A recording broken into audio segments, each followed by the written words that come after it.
Hai, sahabat YT Moba. Apa kabar kalian semua? Semoga kalian semua dalam keadaan sehat. Amin. Sebelum melanjutkan ke ceritanya, jangan lupa tinggalkan like, komen, dan subscribe.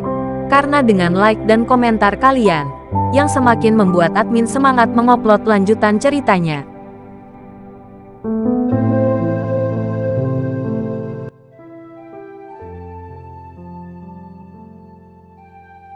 Episode 445, Kisah Ariel anak bos besar yang berpura-pura culun. Kinerja Helun sangat jelas bahwa dia tidak peduli dengan harga yang mungkin dibayar Aldi dalam masalah ini. Untuk mencapai tujuan, sarana tidak dikompromikan. Untuk itu, Samsir bukannya tidak suka, tapi mengapresiasinya. Meskipun Helen hanyalah seorang wanita, di matanya, dia lebih memenuhi syarat daripada Aldi untuk mewarisi posisi kepala keluarga Wibowo di Amerika. Dibandingkan dengan Aldi yang berkeliaran di tempat tak berguna sepanjang hari, kemampuan pribadi Helen tidak diragukan lagi lebih kuat, dan metodenya tidak sebanding dengan Aldi di kota jika keluarga Wibowo jatuh ke tangan Aldi. Cepat atau lambat, harta keluarganya akan dirusak olehnya. Baru-baru ini, ada legenda yang beredar di berbagai klub di Bandung. Seorang pemuda dari keluarga kaya menghabiskan banyak uang, cukup berani dan disengaja, dan tipnya tidak kurang dari 5 angka. Hampir 10 miliar telah dihabiskan di waktunya, dan hadiah untuk wanita itu saja sudah menelan biaya beberapa juta. Sekarang klub sangat suka menerima tamu ini, dan para wanita itu. Apalagi mereka yang ingin mendapat kesempatan untuk menemaninya, karena selama mereka bisa melayaninya dengan senang hati, mereka bisa mendapatkan hadiah bernilai ratusan juta dengan santai. Dengan daya beli yang luar biasa, tentu saja Aldi. Setelah tiba di Bandung, Aldi bertarung di antara berbagai klub. Dia sama sekali tidak peduli tentang bagaimana menghadapi Ariel, karena dia percaya bahwa kemampuan Helen dapat melakukannya, dan dia hanya perlu menikmati kebahagiaan yang dibawa wanita sepuasnya. Kata-kata, menghabiskan uang seperti air mengalir, tidak cukup untuk menggambarkan Aldi. Kecepatan dia menghabiskan uang lebih seperti hujan deras. Setiap kali dia pergi ke clubhouse, dia akan membawa ratusan juta uang tunai bersamanya. Siapapun yang bisa menyenangkannya akan diberi hadiah 10 juta. Kesombongannya luar biasa. Dan karena kesombongannya, beberapa klub sekarang hanya perlu menerimanya. Dia tidak akan menerima orang lain. Semua wanita di clubhouse bisa dipilih olehnya. Di dalam ruangan klub tertentu, lebih dari selusin wanita dengan sosok luar biasa mengenakan bikini. Dan hanya ada satu pria di seluruh ruang besar, dan dia adalah Aldi. Di atas meja kopi marmer, selain beberapa minuman, ada tumpukan uang tunai dan uang kertas, yang digunakan Aldi untuk memberi hadiah kepada orang-orang. Setiap wanita di dalam ruangan berusaha yang terbaik untuk menyenangkan Aldi, hanya untuk mendapatkan lebih banyak bantuannya. Aldi sangat menikmati perasaan dicari oleh semua orang, yang membuatnya seperti seorang kaisar. Melihat sosok yang bergoyang dan anggun itu, Aldi hendak menarik seorang wanita cantik ke dalam pelukannya dan sangat mencintainya.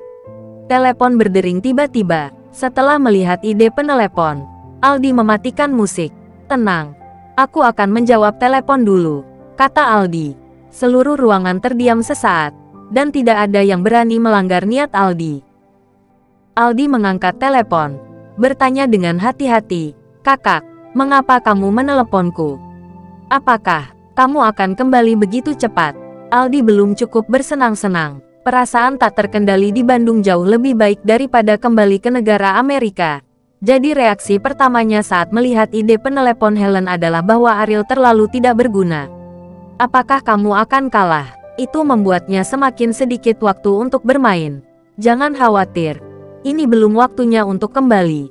Tapi aku punya kabar baik untuk diberitahukan padamu," kata Helen di telepon. "Kabar baik apa?" Aldi bertanya dengan rasa ingin tahu. "Bukankah kamu menyukai Melissa?" kata Helen. Mendengar kata-kata Melissa, Aldi langsung menjadi bersemangat. Saat itu, dia terpesona oleh Melissa, dan dia tidak memikirkan makanan saat itu. Selama waktu itu, tidak peduli betapa cantiknya seorang wanita muncul di depan Aldi, dia acuh tak acuh. dan dia ingin mengejar Melissa dengan sepenuh hati.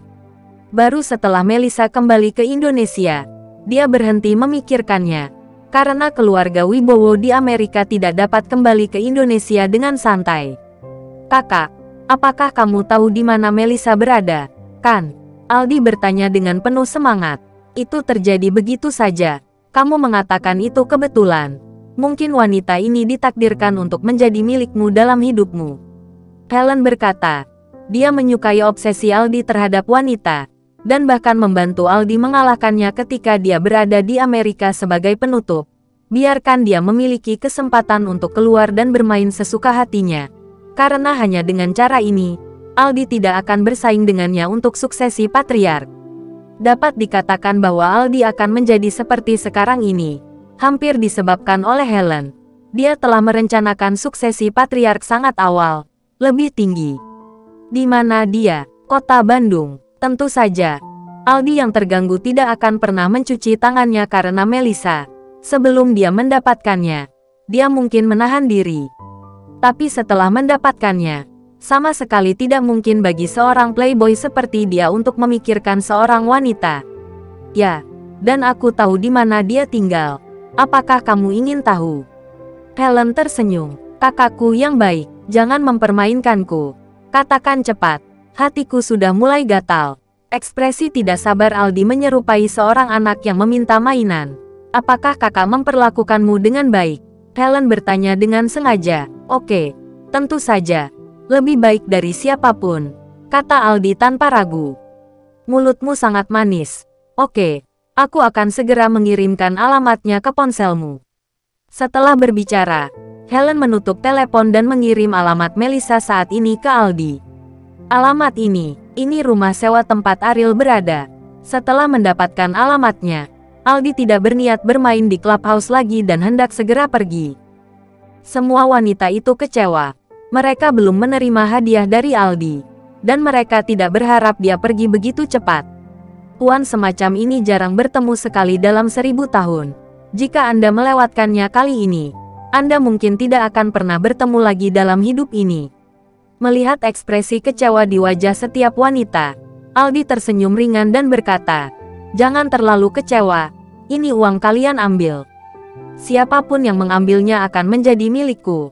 Aku harus menggunakan semua uang yang kubawa." Ketika semua wanita mendengar ini, mereka siap untuk bergerak, dan siapapun yang merebutnya akan menjadi milik mereka. Terserah mereka masing-masing, entah siapa yang pertama kali buru-buru mengambil uang itu. Adegan selanjutnya menjadi sangat intens. Sekelompok wanita bergegas maju. Ada yang menjambak rambut, ada yang menendang kaki, diiringi dengan berbagai macam suara yang menghina. Melihat pemandangan kacau ini, Aldi tersenyum dengan jijik. Sedikit uang dapat membuat wanita-wanita ini bertengkar, dan tidak ada cara untuk dibandingkan dengan Melissa. Penggemar vulgar dan vulgar, ini membuang-buang waktuku. Aldi meninggalkan ruangan itu. Manajer clubhouse selalu menunggu di pintu. Ketika dia mendengar bahwa Aldi pergi, ekspresinya sangat bertentangan. Sulit baginya untuk menunggu Aldi berkunjung. Untuk clubhouse, dia pergi begitu cepat, tapi rugi besar. "Tuan Aldi, apakah karena wanita di sini tidak sesuai dengan selera Anda?" "Jangan khawatir. Bos sudah menjelaskan bahwa jika Anda tidak puas, kami akan segera mengatur yang baru untuk Anda. Kami akan mencarikan Anda rasa apapun Tuan suka." Manajer memberitahu Aldi bahwa bos memberi perhatian khusus pada kunjungan Aldi. Jadi dia sudah menjelaskan kepada manajer. Lakukan segala yang mungkin untuk memuaskan Aldi. Menjaganya sebagai tamu jauh lebih penting daripada tamu lain. "Tidak, para penggemar vulgar ini. Aku tidak punya waktu untuk bermain dengan mereka sekarang." Aldi berkata dengan ringan. Sekarang dia fokus untuk bertemu Melissa. Tidak peduli kecantikan seperti apa yang dia miliki, dia tidak dapat mempertahankannya. Manajer bingung untuk sementara waktu. Klub mana yang dia habiskan baru-baru ini? Manajer mengetahuinya dengan baik. Bukankah tempat-tempat itu penuh dengan penggemar yang vulgar? Bagaimana mungkin dia tiba-tiba tidak menyukainya? Melihat punggung Aldi saat dia berjalan pergi, manajer itu menghela nafas. Jika bos mengetahui hal ini, dia pasti akan menyalahkannya karena tidak melayani dengan baik. Orang kaya ini benar-benar tidak dapat diprediksi. Kualitas wanita di tempat ini dianggap tinggi di Bandung, dan dia tidak menyukai mereka. Manajer itu menggelengkan kepalanya tanpa daya, berbicara pada dirinya sendiri. Setelah Aldi meninggalkan clubhouse, dia langsung pergi ke tempat di mana Melissa tinggal. Menghadapi wanita biasa, gaya Aldi yang biasa adalah membelanjakan uang sampai mereka rela menyerahkan diri ke pelukannya. Tetapi Aldi tahu bahwa Melissa jelas bukan sesuatu yang dapat diperoleh dengan membuang uang.